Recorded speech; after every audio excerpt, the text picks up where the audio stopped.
Muy buenas noches, amigas y amigos, compañeras y compañeros. Bienvenidos pues a contertulio a todos los presentes, el triunvirato completo hoy día en este programa de Esto No Tiene Nombre. Perdón, listo, ya, solucionar el problema. ¿Cómo están pues cabros? Hoy día recuérdense vernos en vivo y en directo a través de Facebook Live de los hijos de Mafalda y la repetición cuando el Johnson se le pare el traste y lo suba nuevamente a YouTube, cabro, a YouTube. Esto no tiene nombre, programa. Y por favor, denle en clic al dedito ese que está apuntando para arriba, pues, porque así no estemos tan solos, tristes y abandonados. Pero no importa, en Facebook ya hemos logrado múltiples reproducciones, cabros, véannos. ¿Cómo está, pues, don José Johnson? Tan excepcional y caballero que se ve hoy día. Muchas gracias. No, ya me arreglé, hice ahí un Fashion Emergency para el programa. Muy bien, desde acá de la comuna de Chihuayante, con frío, para envidia de ustedes, transmitiendo listo y dispuesto. ¡Qué bueno, pues! Hoy día vamos a tener menos fallas que el... Exacto, estoy en Maipú, pero ahí les cuento, pues. Que le iba a decir que hoy día vamos a tener medio fallas porque la antena es más grande aquí y no hay tanto viento, pues. Así que hoy día vamos a salir parejito. Así que démosla con esta cuestión. ¿Cómo está, don Mario? ¿Terminó de tocar las teclas? No, Gonzata, estoy recién empezando. Yo acá bien, no me puedo quejar, transmitiendo de las alturas de San José de Maipo, específicamente del Ingenio, para Chile y el mundo. En el nido de buitres, pues. Exacto. Perdón, de cóndores. Le bajé el perfil, perdón. Discúlpeme. El nido de águila es otro, po. Ahí no llegamos nosotros. No, ahí no nos aceptan. No. Somos muy endemoniados, cabrón, muy endemoniados. Bueno, vamos a comenzar hoy día con mi pedacito. Perdón, ¿verdad que tenía que decirle que estoy aquí en la gloriosa comuna de Maipú? Cerquita de donde se dio la batalla de Maipú. Para los que no sabían qué es lo que es Maipú, en la batalla de Maipú. Uy, muy tonto lo que estoy diciendo. Por ahí, ya, no importa. Démosles con mi espacio nomás, pues, cabros. Hoy día traigo solamente cortito, porque el otro día quedó muy enredado el cuento. Así que para vanagloriarme, cortito. El primero dice así: aviso. La lectura perjudica seriamente a la ignorancia. El número 2. No subas la voz. Mejora tu argumento. La 3. Yo no estudio para saber más, sino que para ignorar menos, señores. Y la última. Una biblioteca es un lugar donde usted puede perder su inocencia sin perder la virginidad.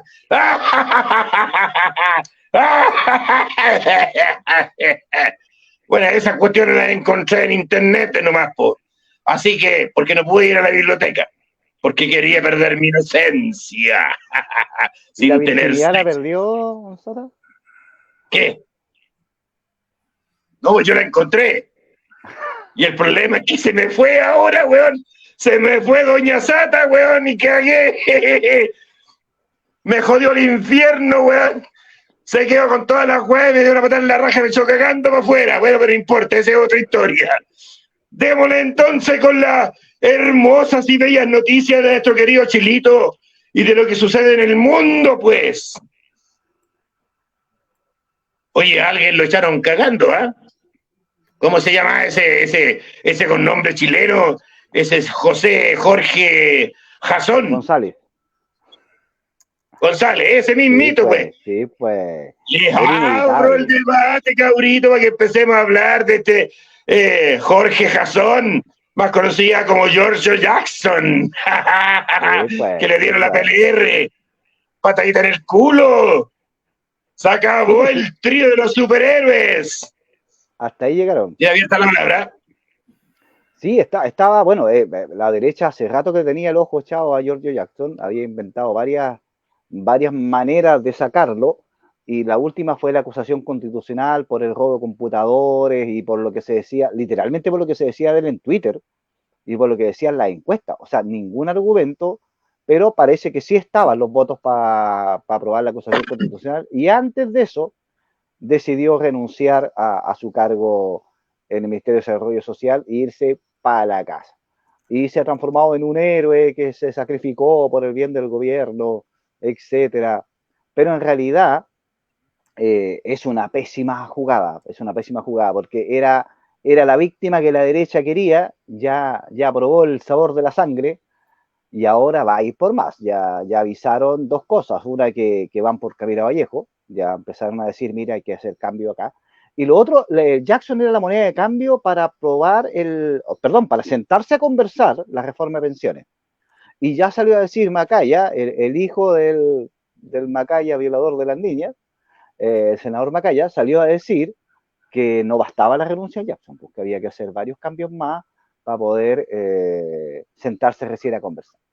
Entonces, y es la estrategia que hemos visto en la derecha constantemente con este gobierno.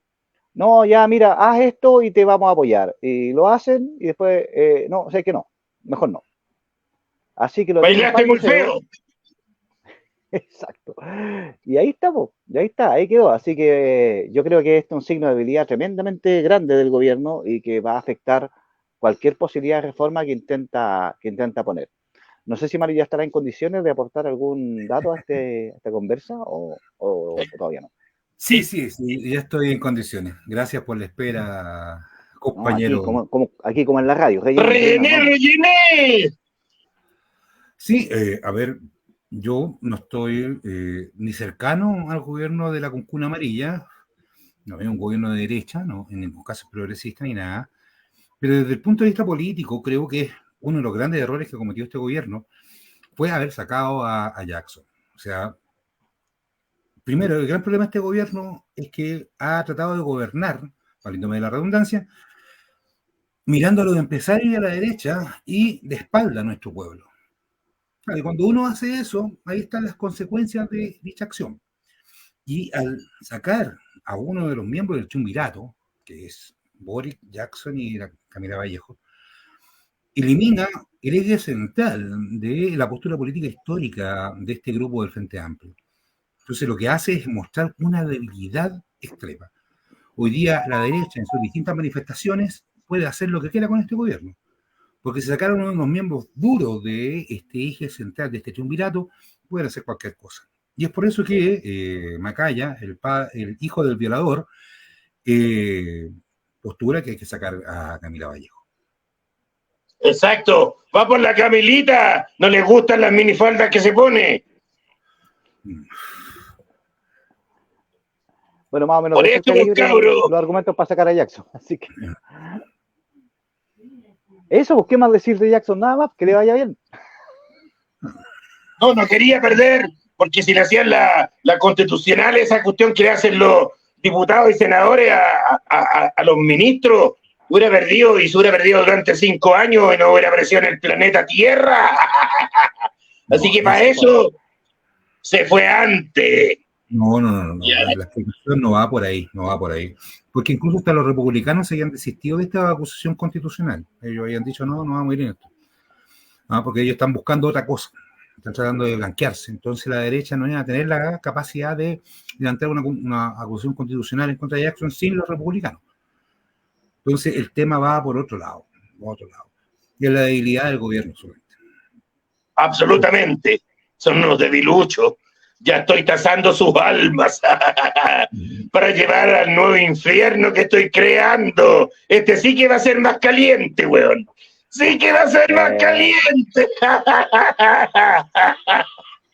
Ya, cabros. Entonces pasemos a la segunda buena noticia que tenemos hoy día. Adivinen. No sé, pues. Los huevones no saben manejar un software. Puta que te salió bonito, weón. Se te salió bonito la palabra, weón. La cagota, weón. Está genial hoy día, se está poniendo a la altura, ya que el otro día, lunes, no dio ni bote. Así que démosle, vamos a hablar sobre la Subtel, cabro. 7.700 palitos se perdieron, el techilito, pues. Dejo abierto para que hagamos el análisis. Cómo en este país no existe un weón que no sepa a usar un software de contabilidad, weón. Qué rasca este país, weón. Ya, dele. Dejo abierto. Bueno, no es la primera vez que al gobierno, o a los gobiernos en realidad, no este en particular, se les olvida cobrar los impuestos. Se nos fue. Por 10 años se nos olvidó que había que cobrarle a las empresas de telefonía y de telecomunicaciones. Y se perdieron 7.000, ¿cuánto eran? ¿7.000 millones? 700. 7.700 millones de pesitos. En impuestos. Otra vez se les olvidó. Mira tú, pero ándanos arboleta, ándanos pagar la patente del kiosquito. Ahí no se les olvida nada. Ándanos arboleta. O no anda a pagar la cuenta del teléfono, te lo cortan al tiro la weá. Sí. Y adivine cuáles son los grandes empresarios que se hicieron los hueones y no quisieron pagar estas luquitas porque dicen que ellos que tienen todo saneado.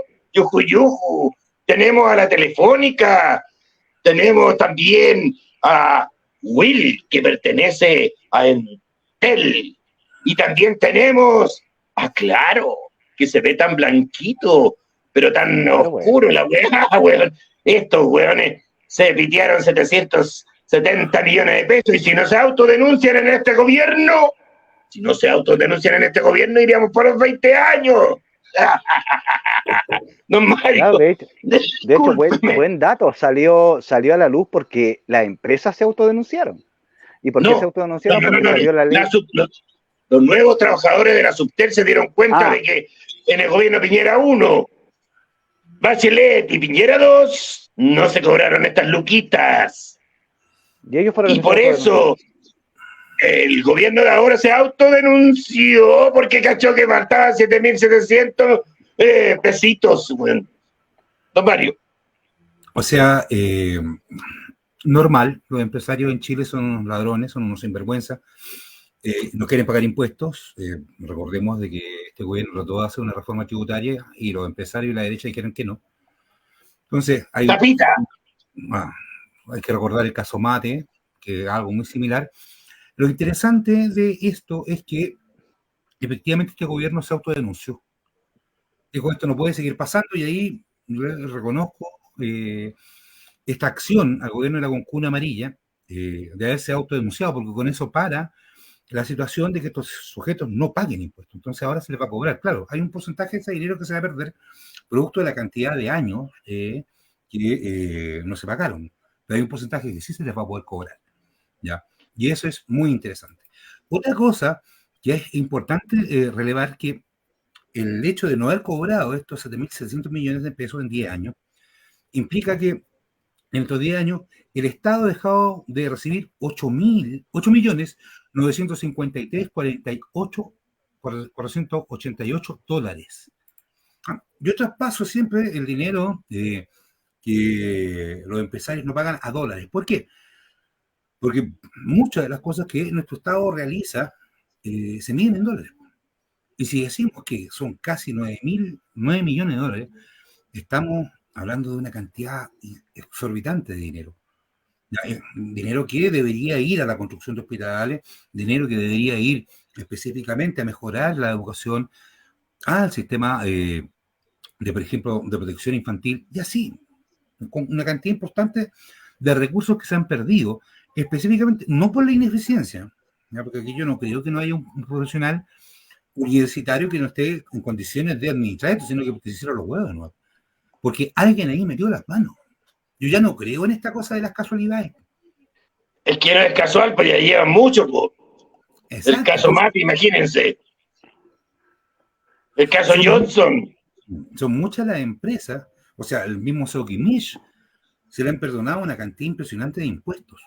Ya, claro, a nosotros, el pueblo, que genera la riqueza a través del trabajo, que genera la riqueza a través del pago de impuestos, nos cobran, como bien decía José, puta, todo. Si no pagamos el permiso, cagamos. Si no pagamos la boleta, si no damos una boleta cuando vendemos algún producto, cagamos.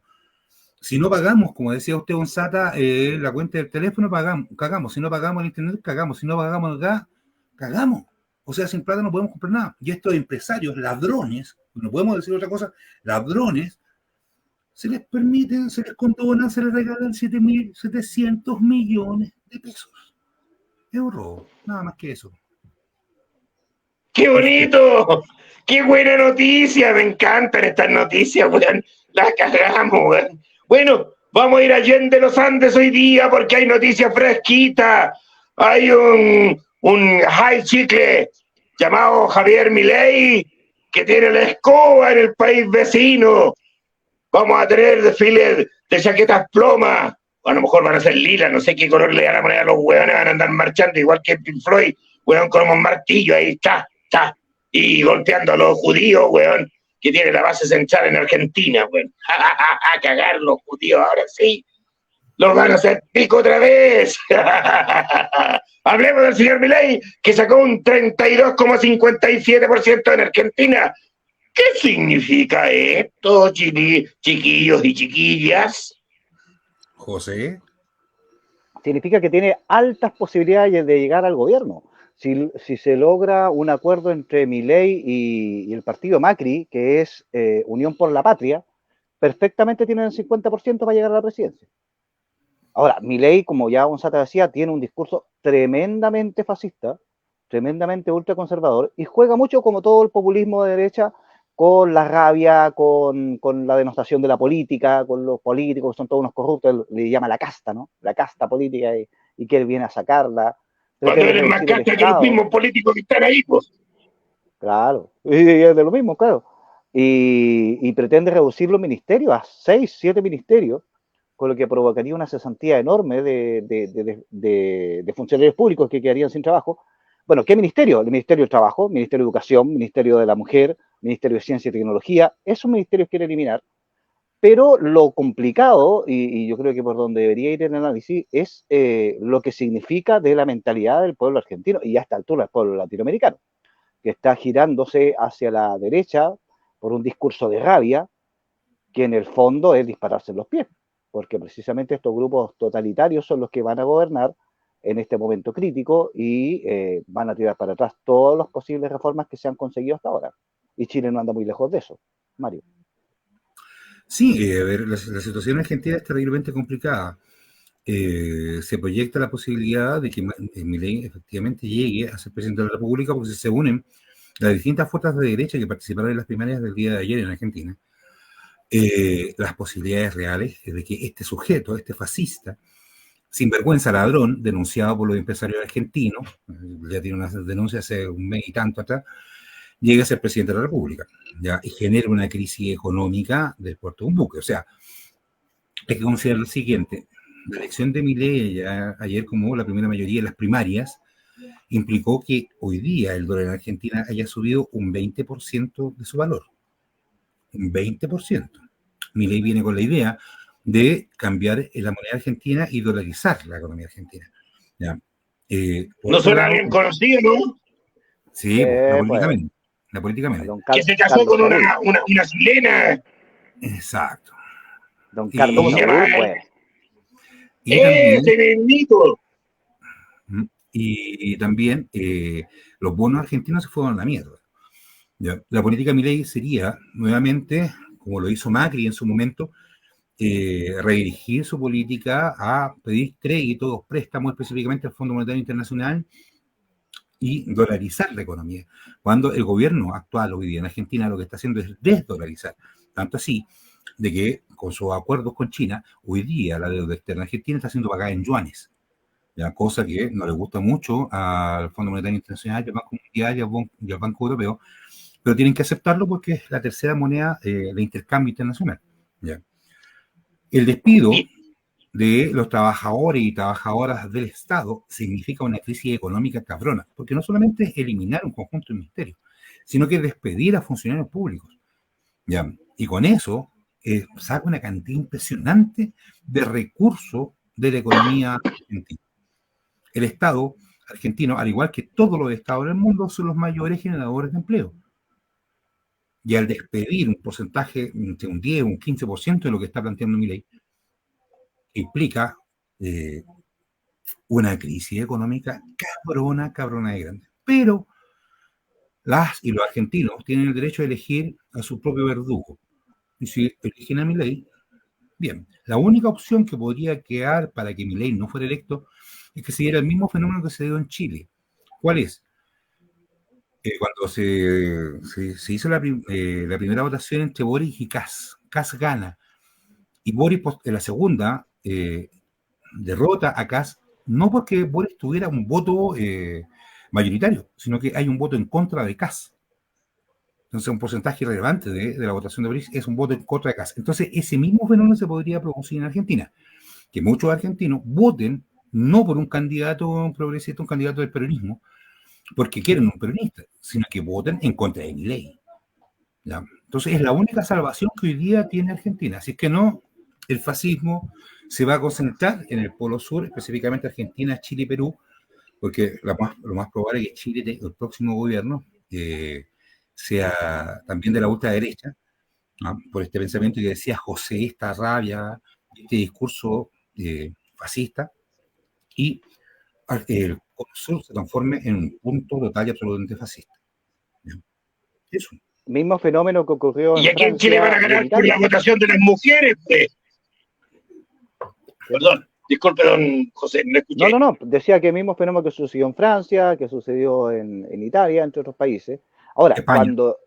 cuando en España, cuando las fuerzas democráticas, entre comillas, se unen para parar a la derecha, y esa es la lógica de gobierno y de elecciones, ya perdiste. Ya perdiste. O sea, no hay ninguna posibilidad de avanzar nada, no hay ninguna posibilidad de hacer nada, porque el único objetivo es detener a la ultraderecha. Entonces, ya perdiste terreno. Exacto. Entonces, eso hay que considerarlo. No es exorcizar un riesgo, sino que el riesgo ya está ahí. Porque esa idea ya está instalada en la población y la población ya piensa de esa manera y cree que esa va a ser la solución. Onsata, sí. Perdón. A mí me gustaría ver la posibilidad de enganchar... ¿Es cosa ver, Chilito? Disculpen. A mí me gustaría ver la posibilidad de enganchar este fenómeno con la próxima noticia.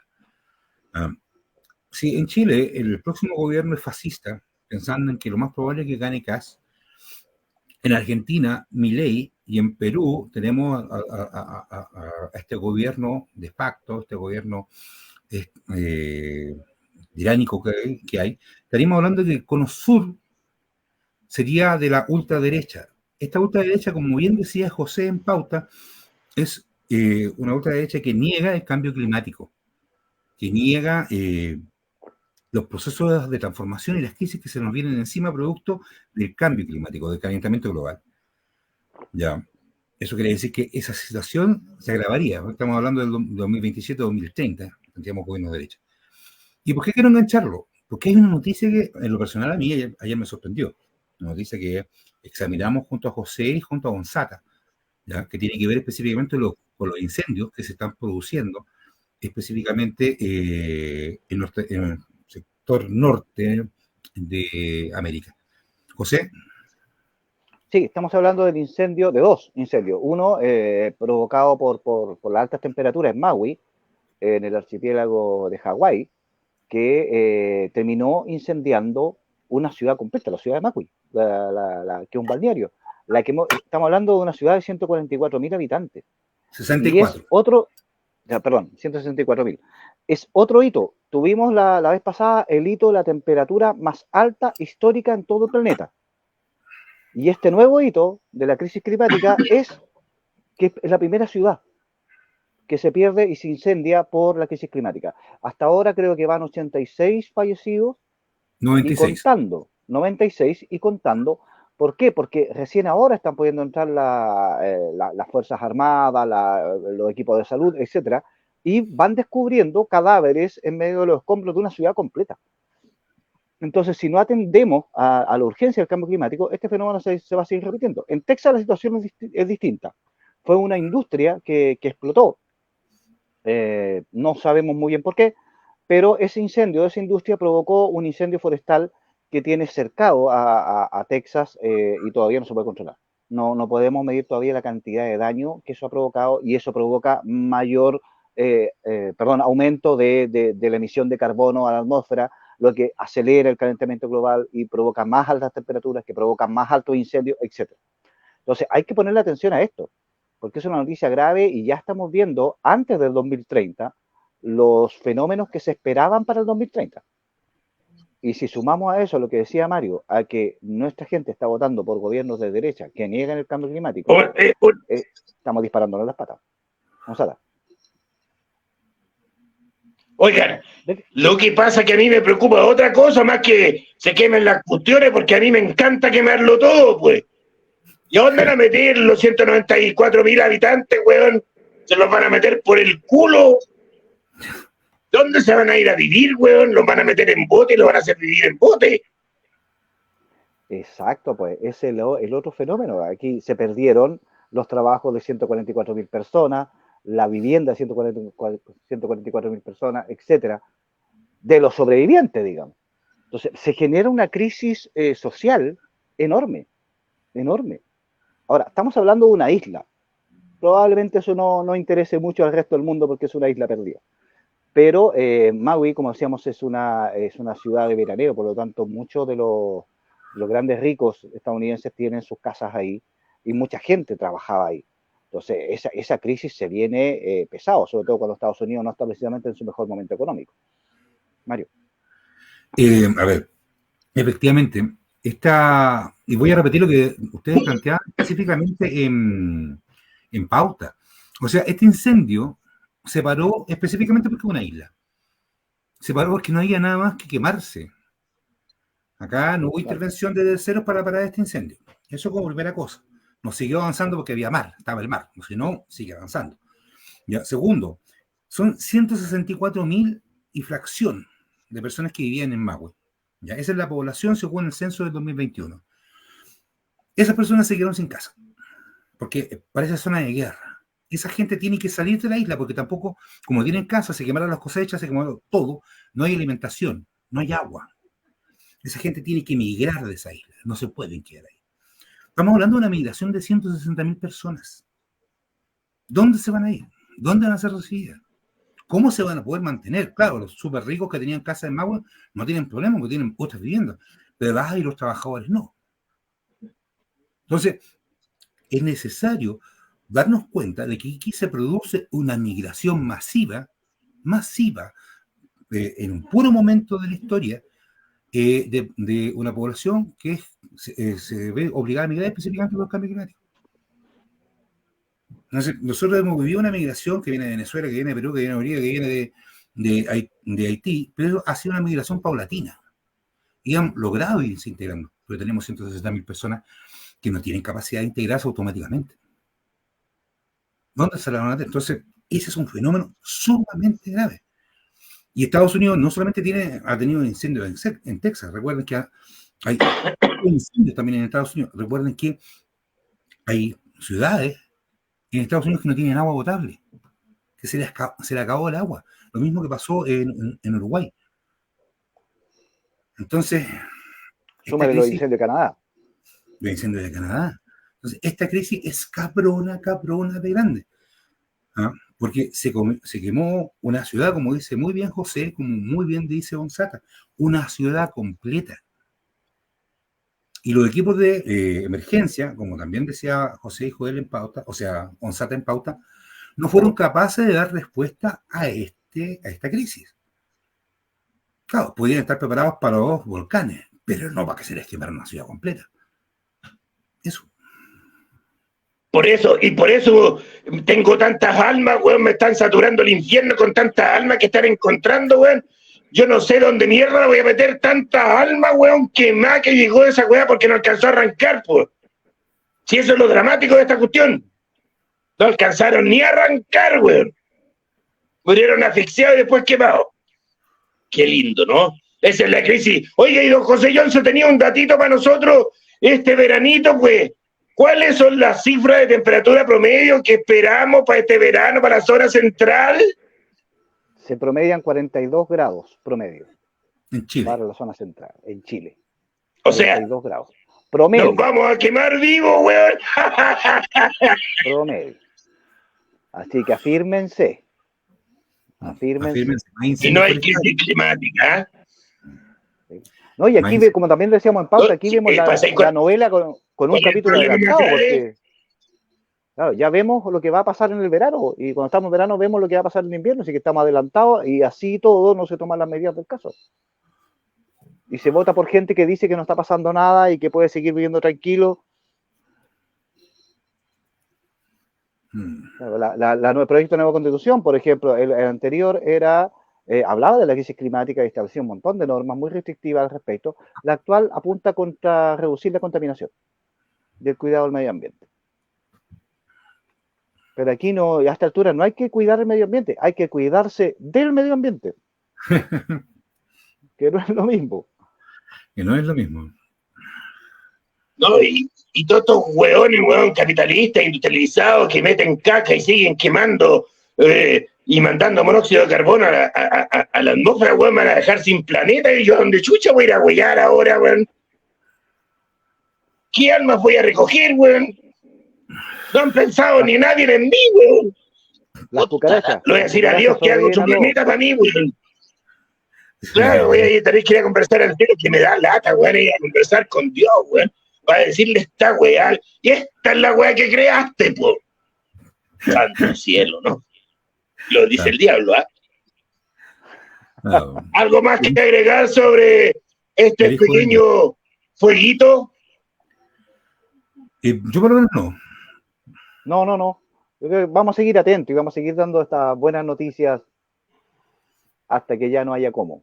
Pero mientras tanto, seguimos para ir creando conciencia y que va más allá de lo último, que va más allá de, insisto en esto, de reciclar y la protección al medio ambiente y cuidar las plantitas. Aquí se requieren políticas públicas y eso solo se consigue con presión social. Si no hay una presión para cambiar las políticas a nivel global, no saca nada con estar reciclando botellitas. Exacto. Eso. No sirve. No sirve. Ya pasemos al otro punto. Al tema de fondo. ¿Nada? Bueno, pasemos a la etapa histórica que estamos revisando, weón, para que la gente tenga conciencia, porque ahora sí que se viene la media cagada, weón. Vamos a hablar de economía. Así que prepárense los calzoncillos para los que no saben qué es la economía. Y lo primero que vamos a hablar va a ser de... Tengo la primera pregunta para los especialistas, porque yo de economía no tengo ni idea.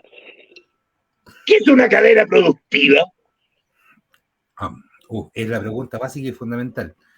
A ver, cuando hablamos de cadena productiva, estamos hablando de distintos procesos en los cuales se van separando la producción de un bien o un servicio, ¿ya?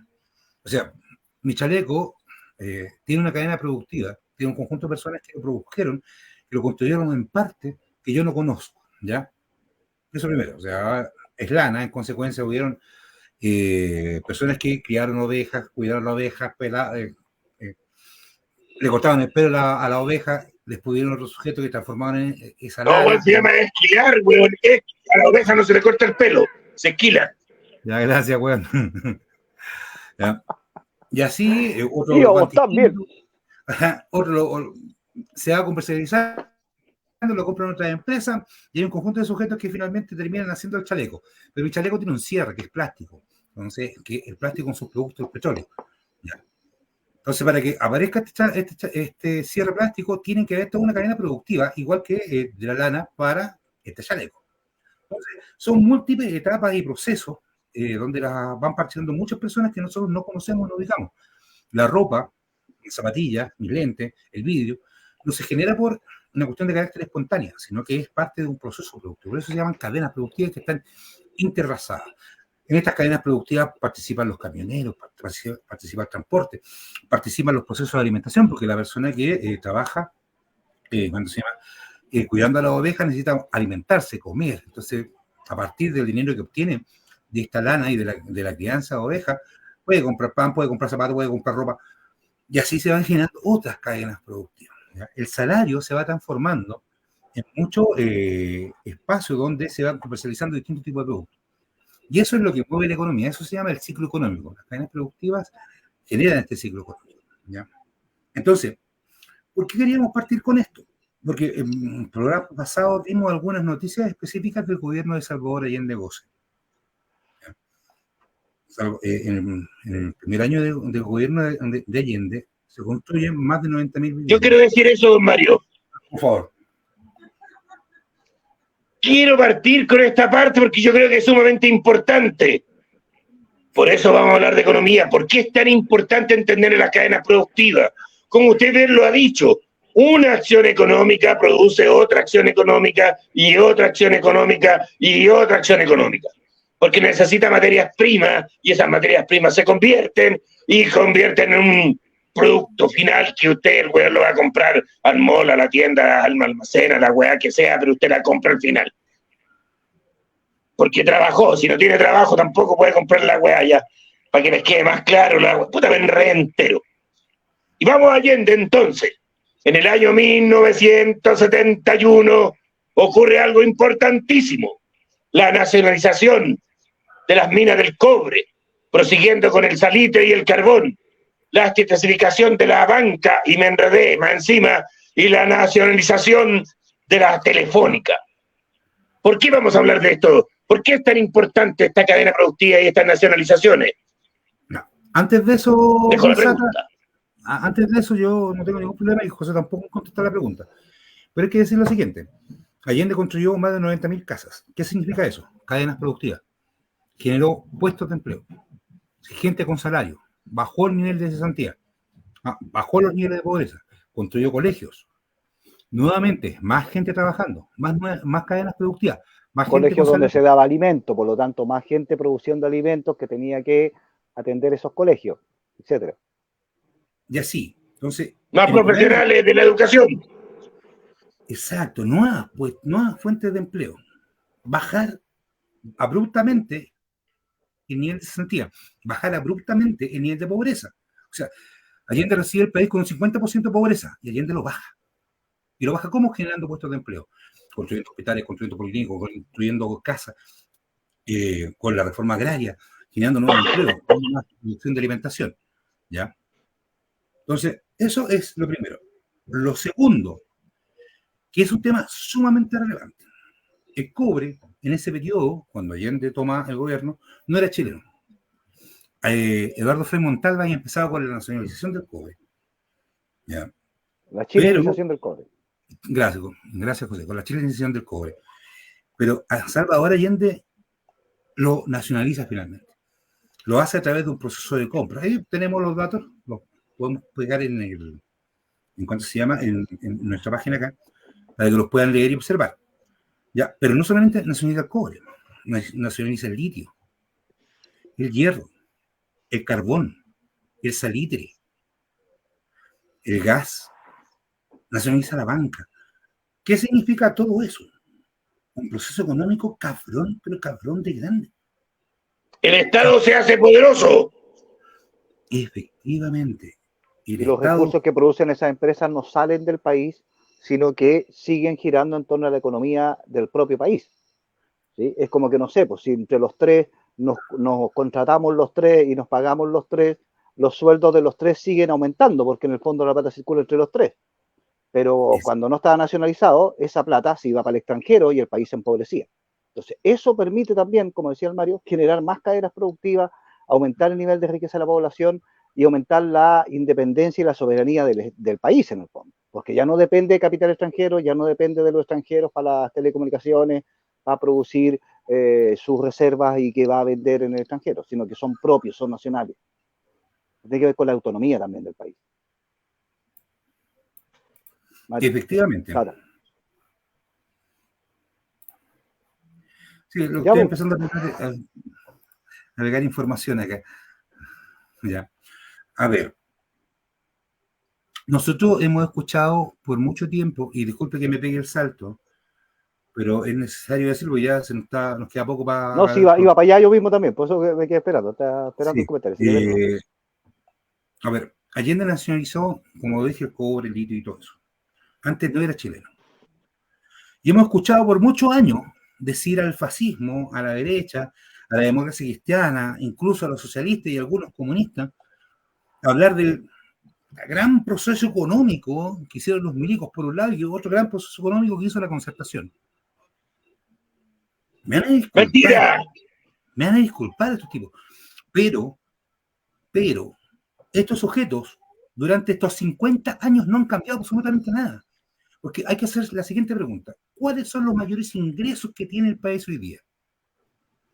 El cobre, ¿Qué otra cosa? el litio, la madera, prima, la fruta. ¿Y eso quién hace que eso sea chileno? Allende, se siente, Allende está presente. A puta vez, güey, roja la concha de su madre, güey. ¿Qué te pasa hoy día?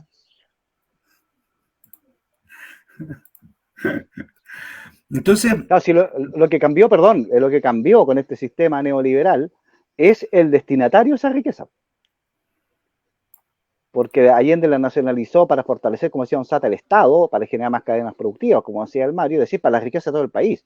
Ahora, esa misma riqueza que se acumula a través del proceso de nacionalización de Allende, se ocupa para enriquecer a los empresarios y no a la población. Efectivamente, o sea... A través de un proceso que se llama concesión. Exacto. Sí, pero incluso la concesión existe, esa política económica existe gracias a Allende.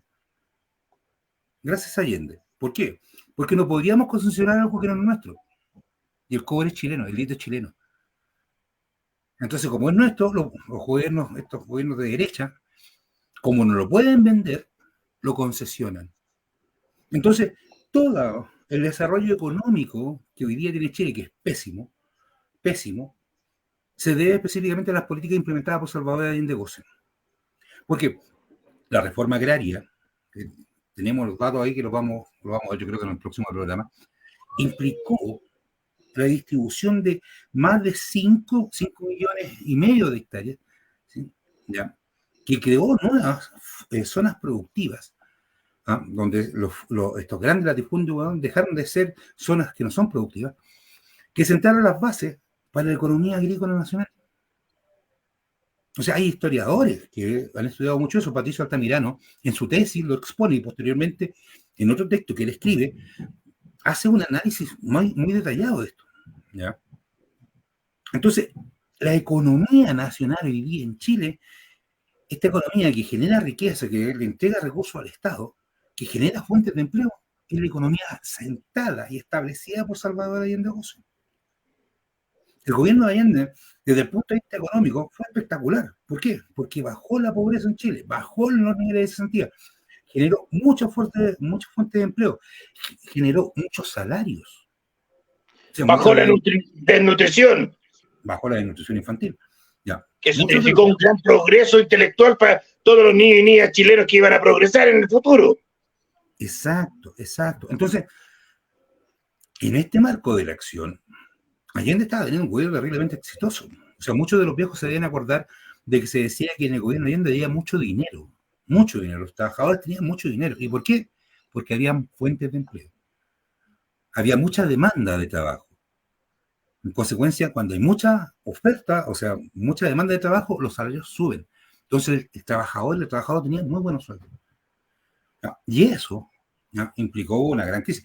Y eso nos viene a dar también a entender y nos explica de por qué Allende posteriormente, en la elección del Congreso, aumenta su votación y no baja a pesar de la gran crisis que había.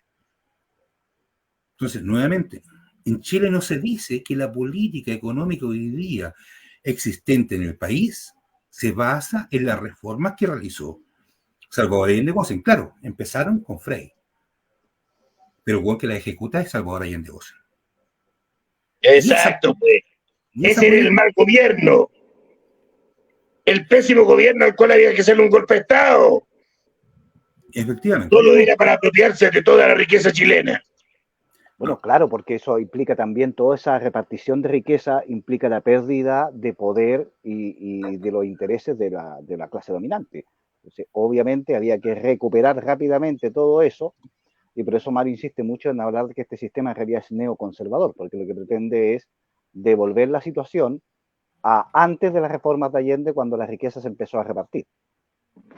No a través de bono como ahora, ni subsidio, sino a través de cadenas productivas y de empleo. Y por eso a este Estado le pueden robar lo que quieran y no quiebra, pues, hueones. Claro, como chiste. No era malo el sistema. Te voy a robar todo y el Estado no quiebra. Según mi relojito, ya vamos para los 10 minutos pasados. No, estamos recién en los 45, don Sata. Mi reloj funciona como el hoyo, weón. Voy a tener que arreglar tu reloj, weón.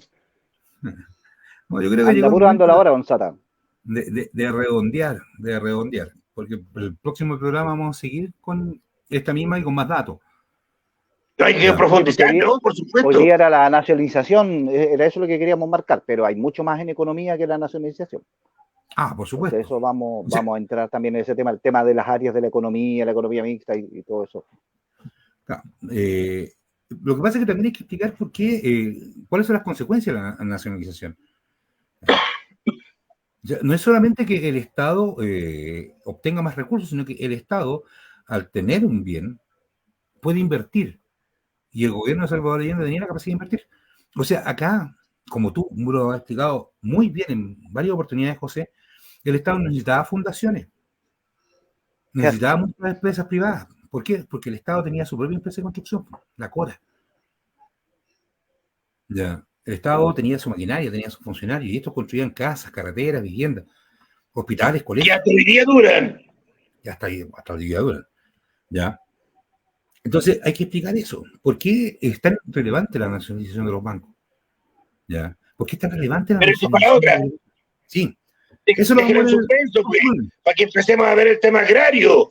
Porque vamos a enredar la cuestión. Y hay que repetirlo, porque esa es la importancia de la nacionalización de la banca.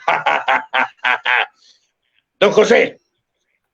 Solo para cerrar, bueno, obviamente, y eso lo vamos a ver más adelante, eso genera también la reacción de los intereses extranjeros.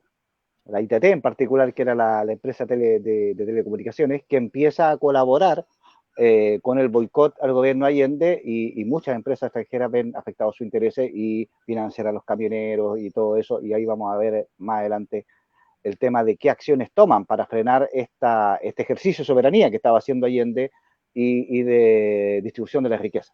Y de generación de más riqueza, ojo, porque siempre se dice que el socialismo se encierra en sí mismo y no produce más riqueza. No, acá se estaba produciendo más tecnología, más educación, más ciencia, etc. Recuerden de que la primera planta de Internet, se estaba instalando los ensayos. Adivinen cuándo, cuando Allende dijo, oye, hay que avanzar en la tecnología, pues cabro. Ese es un detallito. ¿Estamos listos entonces? Sí. Despídase, Gonzalo. ¿Estamos listos? Pues yo ya cerré, despídase. Ya, bueno, corten esta weá entonces, pues. Córtenle allá. Se acabó, cabro. El próximo lunes nos vemos y vamos a hablar de la reforma agraria y otros detallitos más, pues, cabro, porque el tiempo se nos hizo nada. Y recuerden, cabro, una cosa importante. 42 graditos se nos vienen a la cabeza.